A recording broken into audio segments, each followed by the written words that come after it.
rig, and you'd be looking at the cuttings that would be brought up from the wellhead and have to be there all night. It was a fairly miserable experience, particularly if you were in North Dakota or Canada.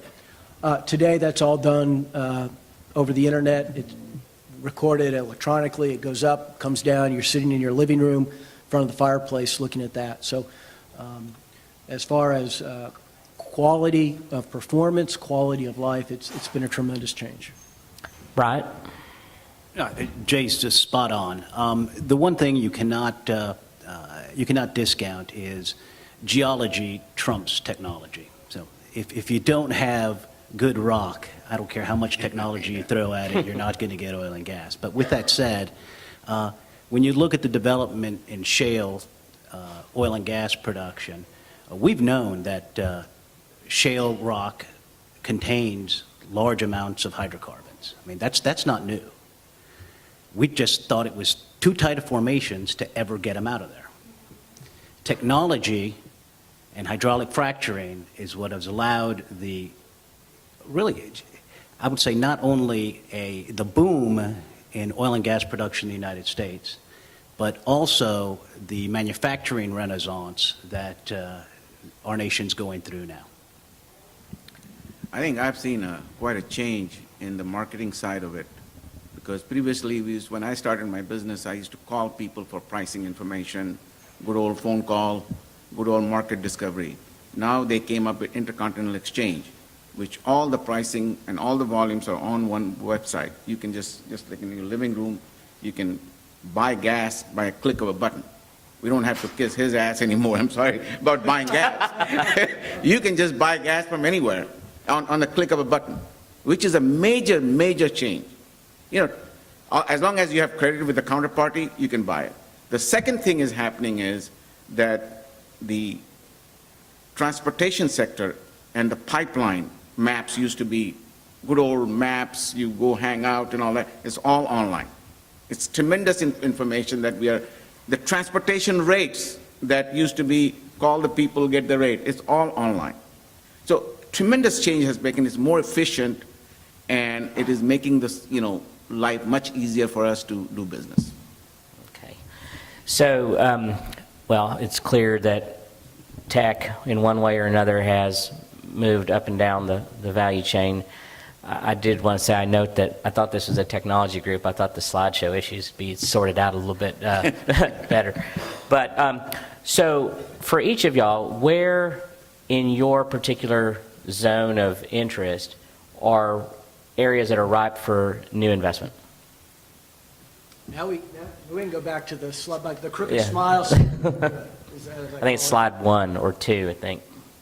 Your crooked smile. So, 2 caveats about this slide. First, this is not a quantitative analysis, although I'm highly confident that with a little bit of help, I could data mine and come up with exactly this scatter diagram with actual results. But this is more based on an intuitive feel for someone who, when I started analyzing oil and gas companies, our downside case for natural gas was $1 an MCF, and our upside case for a barrel of oil was $45. Man, we thought that would be high cotton if we could get $45.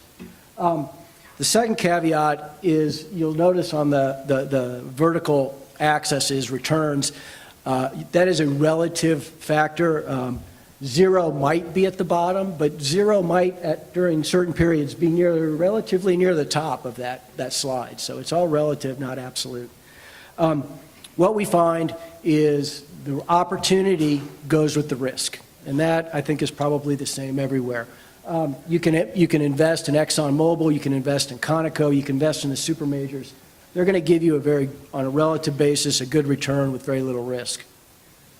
I feel like the large independents, the mid-cap companies, there's actually more risk and less return because of the variability, all right?